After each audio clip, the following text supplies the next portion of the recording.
Ini adalah tanggul yang kemudian sudah dibangun oleh pemerintah Provinsi DKI Jakarta, NCICDU, tapi memang sayangnya ada dampak-dampak lainnya yang kemudian dirasakan oleh para nelayan, yaitu tidak adanya dermaga permanen yang kemudian menyulitkan mereka untuk memastikan kondisi kapal mereka aman ketika memang cuaca sedang buruk, saudara.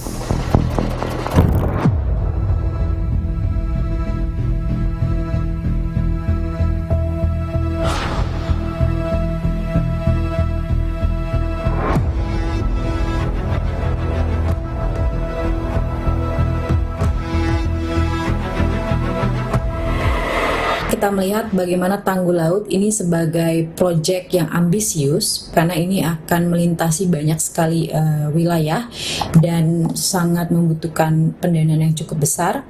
Tapi di sisi lain belum teruji juga sebenarnya apakah memang Giant Sea Wall itu bisa menahan ataupun setidaknya mengurangi dampak dari krisis iklim, khususnya banjirop yang dialami oleh kawan-kawan yang ada di pesisir dan pulau-pulau kecil. Giant Sea Wall ataupun Tanggul Laut di Pantura Jawa melintasi banyak sekali daerah.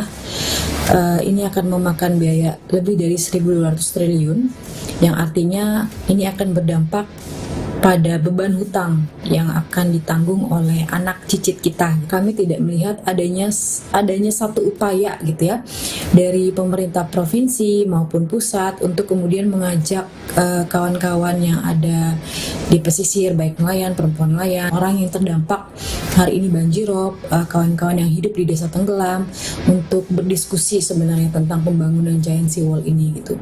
Kalaupun mereka dilibatkan gitu ya, itu sifatnya tidak partisipasi yang bermakna gitu. Dari sisi dampak yang akan dirasakan, kerusakan dari Giant Sea Wall ini kalau kemudian masih terus sedemikian ambisiusnya dibangun, pertama tentu akan berdampak pada kerusakan ekosistem baik yang ada di darat maupun yang ada di laut.